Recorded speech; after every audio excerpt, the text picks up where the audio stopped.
In one of the weirdest broadcasting moments in history, the Blue Jays pick up a huge win, and hopefully this can start the train of some momentum.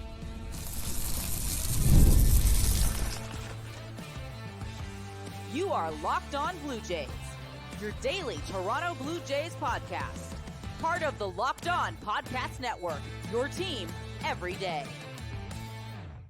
Welcome back to Locked On Blue Jays. Thank you for making Locked On Blue Jays your first listen every day. We are free and available wherever you get your podcasts and on YouTube. Part of the Locked On Podcast Network, your team every day.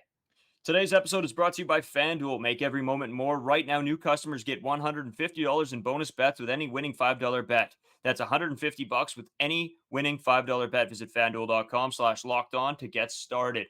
Welcome back. I'm Braden Iwasco. He's Carter First. You can follow us on Twitter, Braden5 Iwasco, Carter First 2.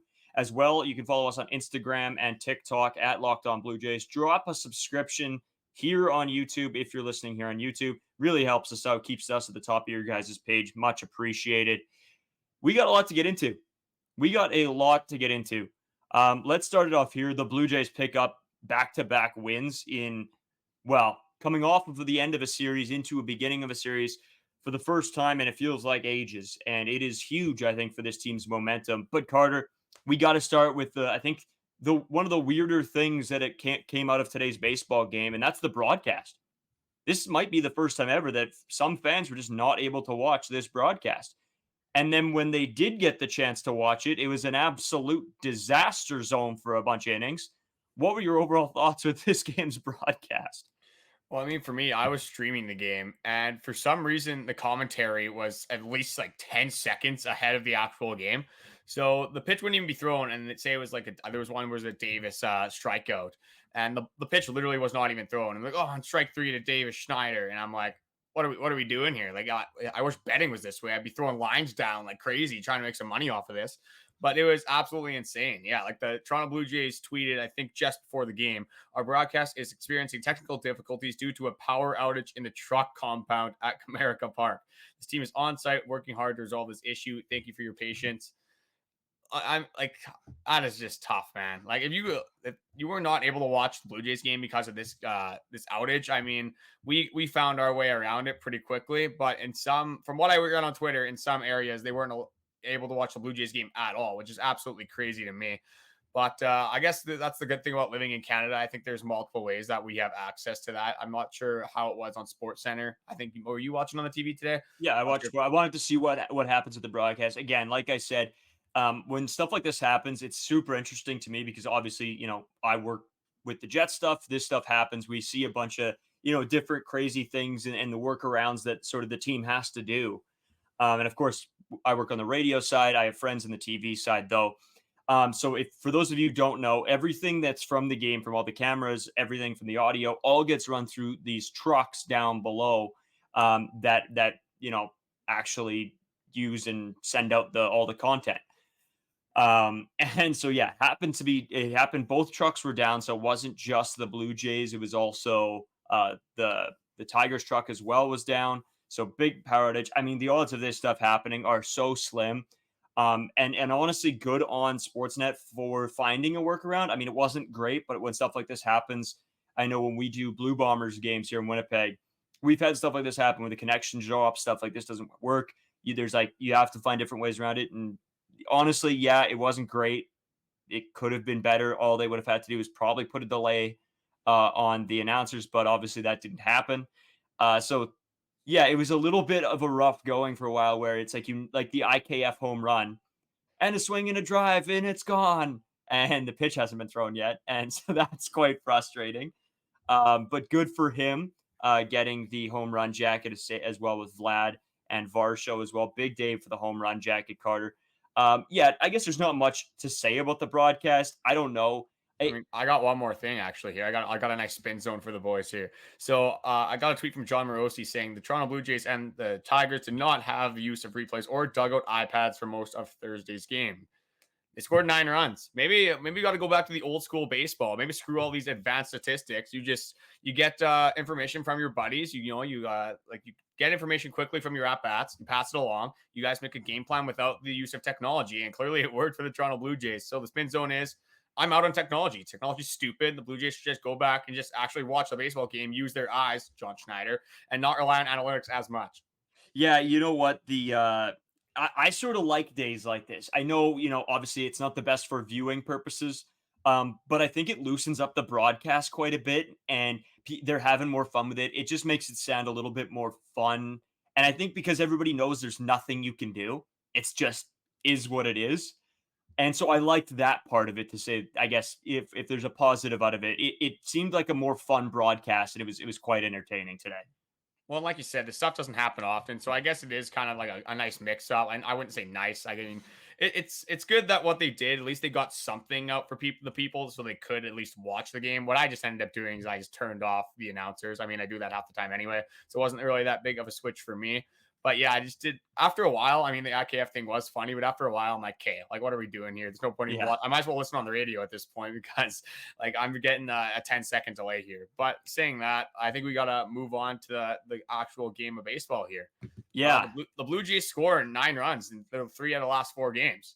I mean, we're playing the Chicago White Sox and the Tigers, not necessarily the best pitching matchups, but Jack Flaherty has had a pretty good season up to this date. So the fact that I think we only scored 3 runs off him, a huge home run from Dalton Varsho, but it's definitely nice to get to these starting pitchers and getting to the bullpen earlier in games because you see what happens when you can get the bullpens, especially in the first game of a 4-game series. Yeah, exactly. And I think actually on the broadcast, they made the point of saying Flaherty's not bad. He's a decent pitcher. So if you can work your way to their bullpen and then take advantage, and that's exactly what this Blue Jays team did. They scored the runs they needed to on Flaherty to get him out of the game. You get to the bullpen and then you just start mashing. So in that sense, I mean, they did a really good job. And actually, Carter, one thing I wanted to bring up just before we get into some of the statistics here was you brought up John Schneider and sort of the managerial decisions today. So it was when Kevin Biggio was supposed to be in at bat against their left-handed pitcher from the bullpen. Instead of keeping or their right-handed pitcher, sorry, the bullpen, instead of keeping Kevin Biggio in, which the analytics should tell you, Kevin Biggio is a lefty on a righty, he has a better chance. He goes to the move of Justin Turner, a righty on a righty, and I love this play. I know we don't give John Schneider many props on here, probably well deserving. But in this situation, I think that's a really good move, a non-analytical move. Justin Turner is going to put a ball probably in play. He's a very high contact guy, gets his bat on a lot of baseballs, and that's exactly what he did. He scores some runs, he gets a single out of it, and I had to give him a little bit of his flowers in the couple times a year where we can actually do that. Yeah, it's not going to come up often. My only thing with that is Justin Turner's not hitting the greatest as of late, but you got to trust in your veteran guy, a guy that is very good with runners in scoring position. So maybe there was a little bit of analytics behind it, but you're right. You would think that the righty-righty matchup would not match up as well as the righty-lefty. But going back to that, the runners in scoring position, he's been doing it his entire career. Might as well put a big guy in a big spot known to crush baseballs in big moments of the game. So I love that as well. Clearly, it ended up working out pretty well for the Blue Jays. Had a big 8th inning there, which pretty much sealed the game, in my opinion. Yeah, 100% it did. And I want to go back just before we sort of get into where they scored all their runs, sort of. And that's back to Kevin Gausman. I mean, an absolute lights out performance, 6 innings, only 3 hits given up, and 1 earned run, 10 strikeouts, 2 walks. He was absolutely dealing on the mound today. A great performance. Yeah, season high in strikeouts for Kevin Gausman. I think this is the best his splitter has looked the entire season. Again, I love watching Kevin Gausman pitch against Javi Baez because Javi Baez is known to just take terrible swings. And Kevin Gausman obviously gets a lot of bad swings from good hitters with that splitter. So Javi Baez was, as we say, the MLB slogan, swinging a garden hose out there. He was doing that a whole lot today. And it was so fun watching Kevin Gausman just dial in on this Tigers team. Like I said, 3 innings pitch, he had 98 pitches, 60 strikes. Kevin Gausman, man, he is so back. Over the last 7 games, I just have to pull it up here. He has a 2.77 ERA, 39 innings pitched, 40 hits, 12 earned runs. He has 43 strikeouts and 11 walks over that time. That's the Kevin Gausman we all know and all love. There were some people at the start of the season, not a lot, because Kevin Gausman, I think, has earned the respect from the Toronto Blue Jays fan base. I mean, what more can you really do to earn that respect? But some people were saying that, oh, I don't know, Kevin Gausman down year. It doesn't look great to start. Obviously had that injury. and his ERA is going down and down and down pretty much with every start. Now he's at a 4.47 ERA. It's only going to go down from here. Kevin Gausman's absolutely disgusting. And I've said it before, I'll say it again. We are so blessed to have this starting rotation. Everyone, I'm confident in literally every single pitcher right now. Alek Manoah can put together one more good start. He's probably the least confident guy I'm in right now. But again, he's going to be pitching in this Tigers series. The Tigers don't have the best offensive lineup. So I think we're going to be having maybe an apology to Alek Manoah in coming episodes. We'll have to see how that spins out. But back to Kevin Gausman. Just unbelievable. The fastball splitter combination is unmatched with Kevin Gausman. Yeah, he's so good, and he's such an electric player to watch. The one guy I think out of today that I can say confidently that didn't have my belief in, and this isn't again going to anything because it didn't matter, but that's Tim Mesa. He looked horrible again. It's just tough watching him out there. Obviously, he's struggling. Obviously, he can't figure it out. But from in a situation where both of our lefties are not playing very well, you need one of them to figure it out. And maybe that's Henny Cabrera. I don't know, but it's definitely not looking like it is Tim Mesa. Well, I mean, Tim Mesa's been so weird for me as a Blue Jays fan. He was pretty good in 2022 and 2023. I think he was pretty good as well in 2021. But for some reason, for me, I wasn't really the biggest fan of Tim Mesa for a very long time. And then last year, he sort of won me over a little bit. And then you're looking at this year, like so far, this guy has a 6.32 ERA over 15 and 2/3 innings pitched, only 13 strikeouts over that time. His fastball velo is down over the last 7. It's a 6.23 ERA with 8 hits, 3 earned runs given up. So I'm like, it's just not good.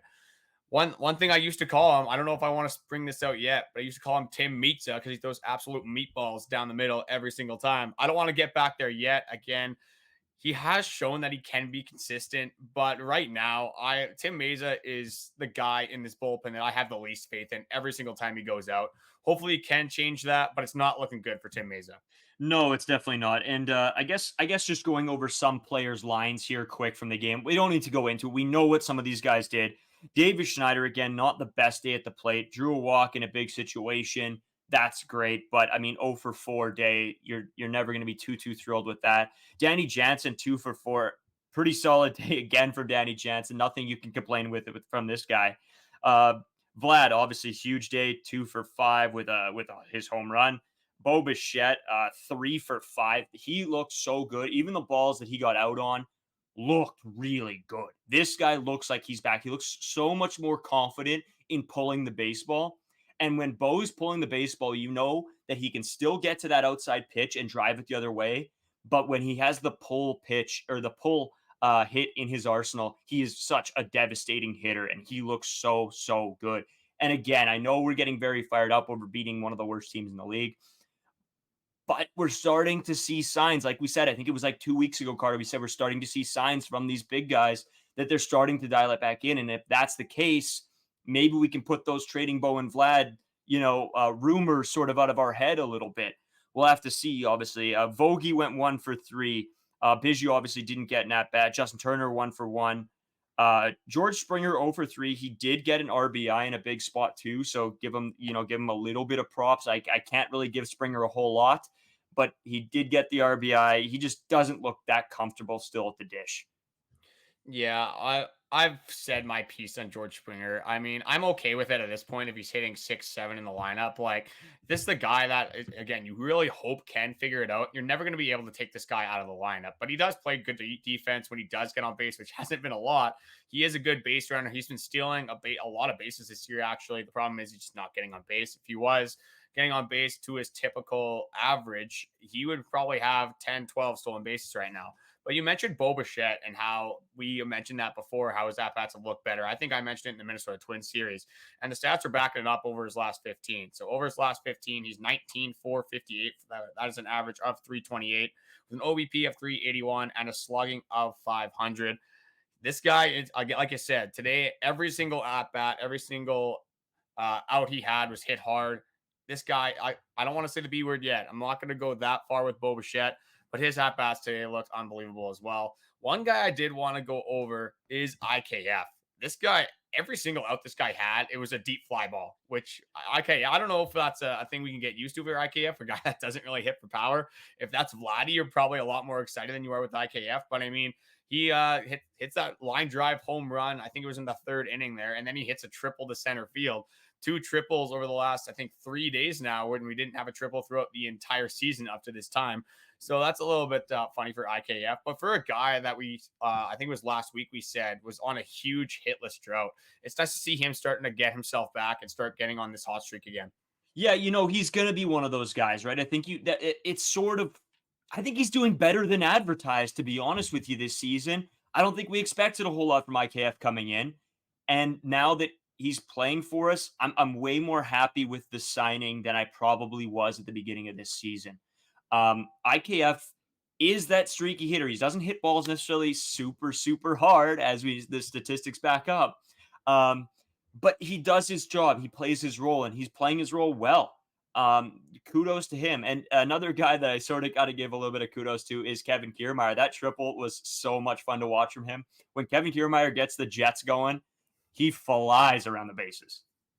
Kevin Kiermaier is such a fun player to watch, especially when he's raking offensively, because obviously you've seen it in pretty much every game Kevin Kiermaier's played in the outfield. He's usually making a sliding catch, a diving catch, a jumping catch, whatever it is, a catch that not your everyday fielder is going to make. So when this guy hits the ball hard, he's getting good at bats. We saw it in a couple of games ago where he turned a single into a double. When he's flying around first base, he knew it was a triple as soon as he left the box. He was going to go for it. Such a fun player to watch, and that's why he won Blue Jays fans over so quickly. Obviously, going back to that first Rogers game that he played in Toronto, steals a home run to deep center field. I mean, this guy's just a class act, man. It's tough not to like Kevin Kiermaier. Yeah, there's not much else to say about him, right? He is a fan favorite. Everybody knew that going into this season. I think that signing him for that 1-year deal, there is absolutely nothing wrong with that. I was pumped having him back. Yeah, 100%. I mean, like I said, you can't hate Kevin Kiermaier. One before we head out for this second segment here, the one guy I did want to talk about is Vogie. He had 2 double play balls today, and Yeah. it's so frustrating to watch this guy. It's kind of the same thing with Kirk. If they hit ground balls, you're like, oh crap, here we go again. Because you can literally throw the ball home, third, second. You might as well do that drill we did in high school where every fielder has to touch the ball and then you throw it home. Instead, we'll throw it to first base. It'd probably be a 50-50 shot if you're getting Daniel Volga back out. But I mean, that's something you got to take, I guess, because I mean, he did have what should have been a double, but he stretched it into a single, as some people say. That's just something you got to take with Daniel Volga back. The good moments are going to be good. When he hits the ball on the ground, you're going to want to tear your hair out. Yeah, exactly. We're going to take a quick break. We got a bunch of updates to get into, as well as a little piece that I want to bring up. And finally, in the third segment, I want to tease this. The City Connectors hats have been leaked, but the logo's there. It's very, very interesting. Stick around for all that. Spring has sprung, and that means spring cleaning. Whether that means stocking up on cleaning supplies or swapping out your winter clothes for new spring clothes, make sure you're using Ibotta and get real cash back with every purchase. The average Ibotta user earns $256 per year. That could cover the cost of an entire shopping trip. Buy that flight you've been eyeing. That Blue Jays game you've been dying to go to would have been perfect for us to pay for our Blue Jays tickets, or that fancy dinner you've been craving.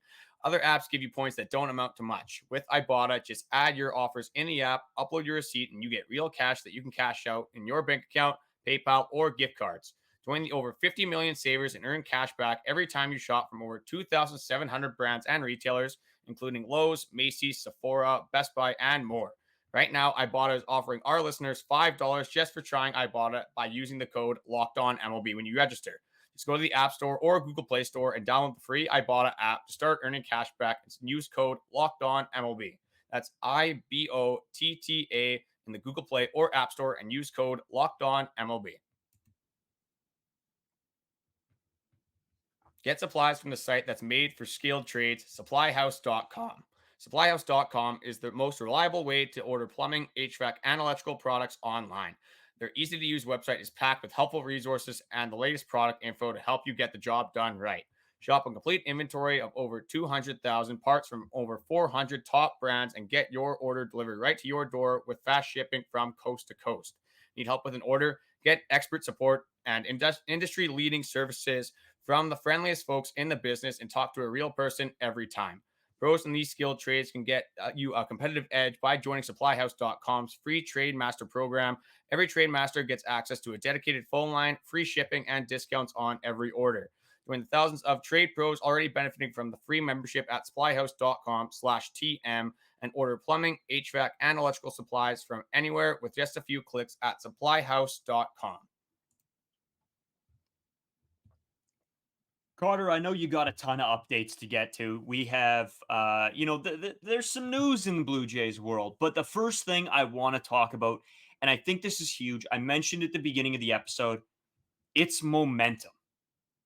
Momentum for this baseball team is going to be so huge in this next week and a half, 2 weeks, whatever it is, against these bad teams. And I don't want to undermine that. They are bad teams, and this team needs to keep rolling. Carter, me and you have always talked about how after coming off a series where they win the final game, they seem to always come back and lose the first one. And it sort of just drains the fans, it drains us, it drains momentum. This might be the first time in a while that this team has now won coming off of a series into another series.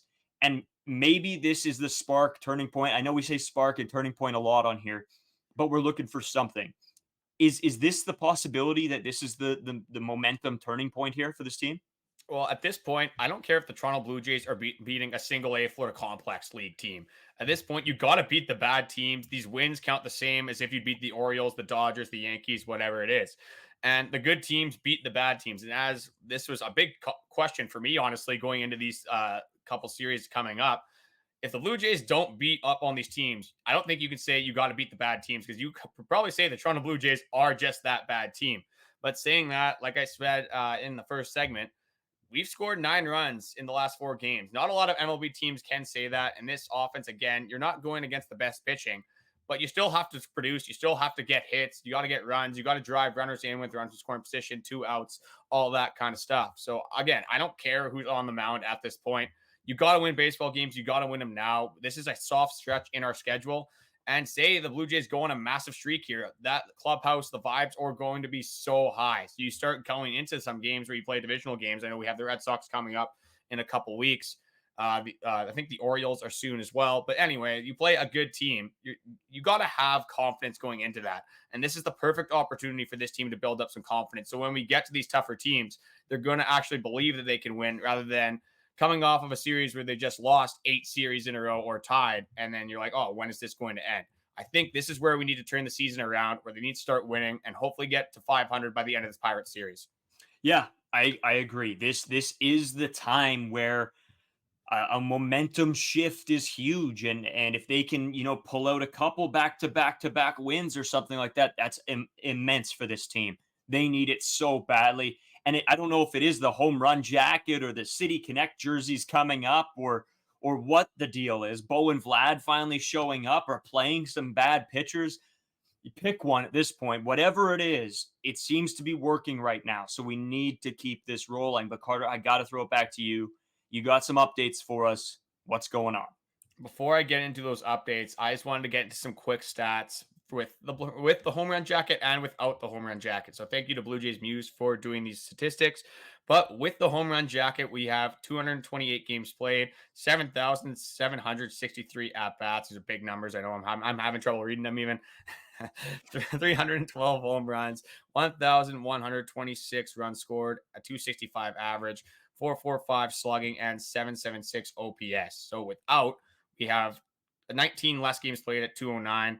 700-ish less at bats, 7,084, about, I want to say 90 home runs. The average is 0.15 down at 250. The slugging is 0.4 down, which is 0.40 at 405. And the OPS is down over 0.5. So I don't know. We got a spin zone looking here. It looks like the offense kind of bangs when you have the home run jacket here. And without the home run jacket, maybe the vibes aren't as high in the dugout. Maybe they just strive to have the home run jacket. Maybe like Vladdy obviously loves the home run jacket. I don't think Vladdy hits a home run today if there's no home run jacket. By the way, that Vladdy home run was sick. I love when Vladdy hits home runs. But yeah, maybe this team just needed something to work towards. Maybe it wasn't a sausage. Maybe they just needed a jacket. Maybe it's a little cold at the Rogers Center, a little cold at Comerica Park. They just want to warm up. They got to stay hot. I like it a lot. You know what? I said that and I'm going to stick to this. Not that I'm not a fan of the home run jacket. I think it's just And not that it shouldn't be there for even the games that you lose or whatever like that. I'm not saying that at all. I think my thinking is don't make it a production when you hit a home run in a blowout game. In a blowout game that we're losing in. In a blowout game that we're winning in, throw that thing into the rafters and somebody start hoisting it up at this point.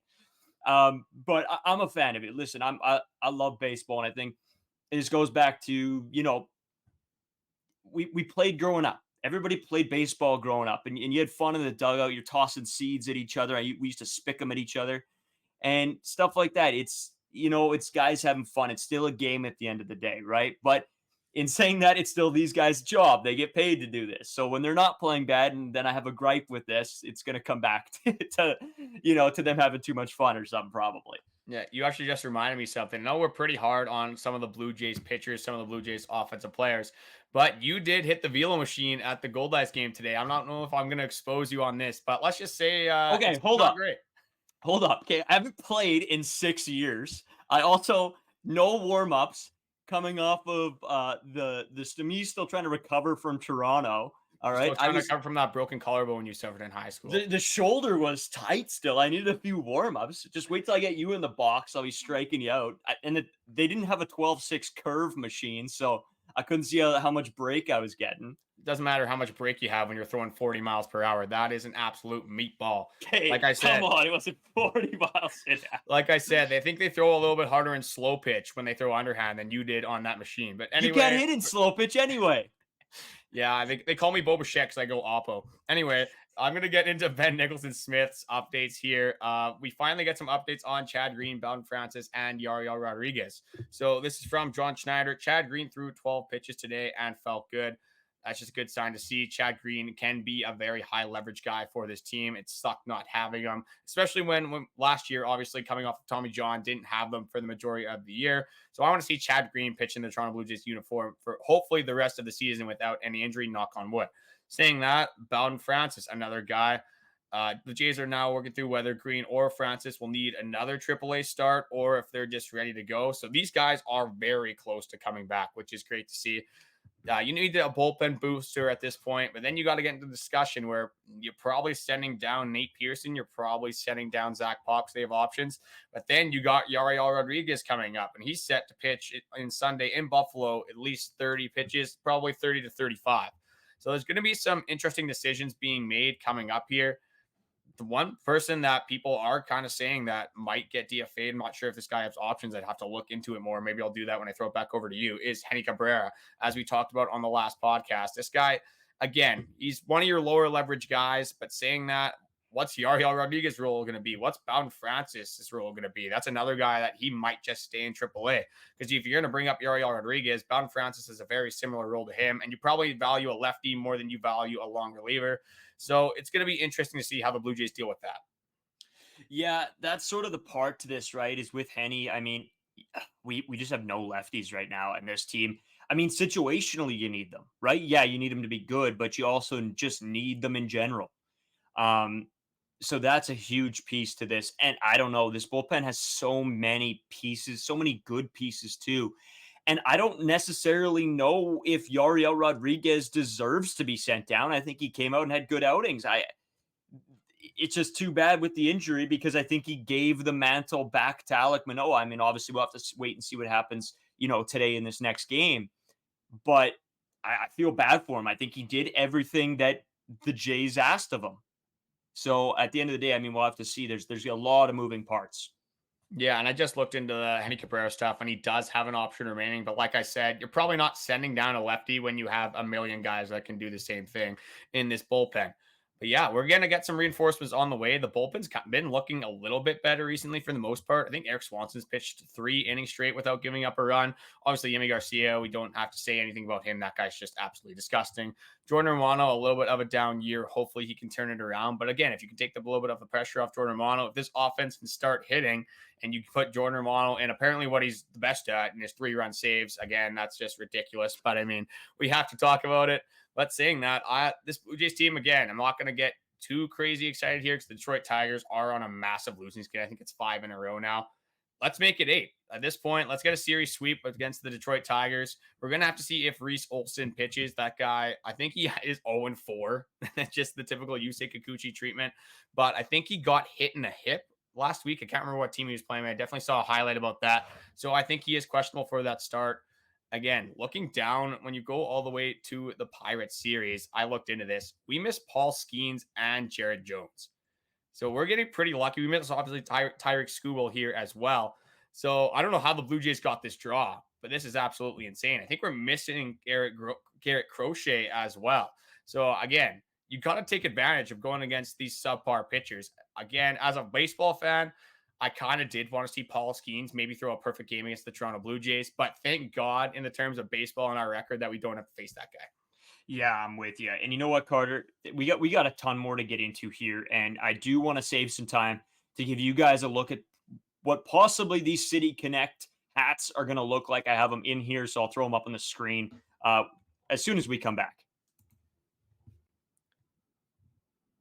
Today's episode is brought to you by one of my favorite apps, and that's FanDuel. I keep FanDuel on my phone at all points in case I want to bet on some hockey, baseball, basketball, football, I don't know, ping pong at this point. If you guys want to bet along with me, you can download FanDuel. You can use their same game live parlays. There are my favorite. I will not build my own anymore because I only lose when I build my own. But then if I go with theirs, I seem to win a little bit more. You can also it's really cool because you can see everybody else that's or like how many people are using the parlay that you're using too. It's really, really awesome. Right now, new customers get $150 in bonus bets with any winning $5 bet. That's $150 to bet on spreads, money lines, player props, and more. Visit FanDuel.com/locked on and make every playoff shot count. FanDuel, America's #1 sportsbook. So, Carter, I think you've seen him. I've seen him. It's been all over Twitter. I made a Twitter post about him. I'll probably end up doing a TikTok or something, but I'm not sure if I really want to do that yet because they haven't been confirmed. But I want to give you guys a quick look at sort of what they look like. This is just off my phone, so this might not look the best on the screen, but here it is. So this is the front of the hat. Carter, I want your initial reactions. Tell me what you think so far. I'll show the front and the back here quick. Here's the front. You can see it's got like the rail line sort of as the T, and then of course the flag. The colors are great. I love how they pop. I'm going to show you quickly how to. I'm going to show you the inside of the hat. Actually, really interesting. And this gives you a look. It's got the Toronto skyline in there. This part, I could have bet money that this was going to be a part of it. Was the skyline. But I'm really impressed with the actual front of the hat. Sorry of those of you who can't see on the screen if you're listening, but it's a T with a maple leaf in the within the T, and it looks like rail lines going obviously. And then the inside of the hat has the Toronto skyline sort of in the what would you call that, like the elastic bit? Yeah, pretty much right under like the beak of your hat, which I'm kind of out on, to be honest. I think for wearing a hat, like I like the idea of having the Toronto skyline, but nobody can see that unless you're a giant who's 7 foot and people are looking up to you and they can see that. Maybe you got that, but if you are like on Spotify, whatever, just look up City Connect leaks for Toronto Blue Jays. It'll be the first thing that popped up. It's a very big search right now. You can actually look on my Twitter, Braden 5 Uwasco. It should be the top of there. There you go. Drive Yeah. some traffic. Another reason to go to Braden's Twitter. He's always posting about the Toronto Blue Jays. I've been posting as well. Definitely live game reactions when we're doing that. I got to get better at going on Twitter. I'm pretty dialed in on the TikTok stuff like that, but haven't really been a big Twitter guy. This podcast is making me a Twitter guy. So I got to hold myself accountable. I got to be better. But these City Connect jerseys are supposed to be dark blue with purple accents, and they will be revealed on Friday, May 31st. I heard the purple's out. I don't think it's purple. Okay, well, whoever this is wrong because I got a tweet here. I guess I won't name drop the guy. Maybe I should. It's not John Morosi, if you guys were wondering. But I'm in on the City Connect jerseys. I'm always down to have another jersey. Hopefully they turn out well. I'm pleasantly surprised with the hats. There's been a couple hats recently the Toronto Blue Jays have released that I'm like, what are these guys doing? So it's nice to see that they are kind of figured it out a little bit with these hats here. Yeah, no, I like it. And honestly, if they use the color combo here as well, I think it's this like bright red with this sort of brighter blue, and then it's like a navy, really dark navy hat here. if it's those colors, I'm sort of thrilled because I was really worried that it was going to be something like the 6 or something like that. And I pray to God that it's not the 6. I don't want it to be red. I don't want it the 6. I know a few years ago I was really going for like an all black, which I actually loved, but I'm really, really happy with how these hats turned out. If this turns out to be the hat, of course, it's all speculation. This is a leak, but it's there for you guys. We thought it interests me. I know I'll probably end up buying the hat, probably a jersey, and so I figured I'd pass this along as well. What a big dog move that would be by the Toronto Blue Jays to leak a fake hat just to get everyone fired up and then release something completely different. I think that'd be hilarious. But I looked into this purple accents thing, and if it is included, it would be very minimal. Like they're not having purple jerseys out here. They'd just be maybe the sleeve, maybe a little bit more in the hat. We'll have to see, I guess, when they get released. But saying we've always talked about the Toronto Blue Jays future and how it's not looking the greatest, but Toronto Blue Jays make a signing to try to address that future in Cuban outfielder Yorman Lacourt, who is 20 years old, has signed with the Toronto Blue Jays with a signing bonus of $600,000. Lacourt is now the 16th Cuban-born player to sign in the current international period. He's 6'4", 215, a switch hitter. I mean, just those numbers, again, I'm not taking any away from his stats. I don't know a lot about this guy. It's the first time I'm honestly hearing about him. But 6'4", 215, a switch hitter is going to play. I hope this guy's quick. He might be a little bit bulky, so I can't imagine. If he's 6'4" flying as well, that's going to be absolutely insane to watch. But we'll kind of have to see how this pans out. Probably won't see this guy for a very long time, unfortunately. One more guy I did want to go into is the MLB pipeline released its hottest rookies. And one of them on this list is a guy that Blue Jays fans should be familiar with, and it is Otto Lopez. He comes in at number 7 on this list, and it's the most typical Toronto Blue Jays thing ever to just release a guy that they didn't really give a chance. And now he's playing pretty good baseball over this 2024 season. He has 60 at-bats, a 283 average, 3 home runs, 12 RBIs with an OPS of 806. That average would probably qualify for like third best on the Toronto Blue Jays. Let's talk this out here. Danny Johnson for sure over it. Vladdy's probably over it. Do you have anyone else off the top of your head? Off the top of my head here, I can actually pull this up quick. Sorry, that was average, right? Yeah, that was average. But Okay. anyway, Danny. You got it? Okay. Yeah, Danny, Vlad. Probably it. I'm assuming. That's it. That's sad. How about OPS wise? David Schneider's probably above him. It was an 803 OPS. Janno obviously is crushing baseball, so I know he's over 1,000 right now. So anyway, even saying this, the point is Otto Lopez would be a very productive hitter of the Toronto Blue Jays for an offense that has struggled mightily this entire season. He's playing for the Miami Marlins, so I mean, pick your poison, I guess. That's a tough place to be playing for right now. But with all the trades they've been making, I guess with Arias leaving, that maybe gave him the option for more playing time. But one positive thing out of this is Joey Ortiz, a guy that got traded in the Corbin Burns deal, is ranked number 2 on this list. So if you're going to take something good away, the Baltimore Orioles traded away one of their a million good prospects, and this guy is translating to the MLB very quickly. So at least with every trade the Baltimore Orioles make, the only positive spin zone I can get is at least their prospect pool is draining a little bit. But when you get a guy like Corbin Burns, that's a tough spin zone to make people believe. Yeah. I don't know. It's always tough with prospects because you'll never know exactly how these guys are going to turn out. It's a flip of the coin. I mean, some guys you can see are going to be better than others, but half the time it's like, guys get hot and then they just go up from there. Sometimes they be bad and they just stay bad. So it's really a roll of the dice. I think it depends what situation you're in, but if you're in a situation where you can get a really, really good player to sign, you sort of got to pull the trigger. No, I agree. And this guy I was working with is saying that he doesn't think Juan Soto is going to re-sign with the Yankees. He said the Blue Jays might be in because they were in on Shohei Ohtani. I can't believe that. Like, I want to believe it so bad and I want it to happen, but I just can't be let down again like I was in the Shohei Ohtani sweepstakes. I'm still emotionally drained from that. I mean, I don't think I'll ever recover. I don't know if I ever want to believe that a superstar is coming to Toronto unless I see an official signing statement. But saying that, thank you guys for watching. This week, for me anyway, I'm not sure about you, Braden, but it's been a tough week, honestly. We didn't start the week off very well I got half an hour of sleep on the Monday. That's not really going to play too well. I think this is, even today, like I'm a little bit gassed.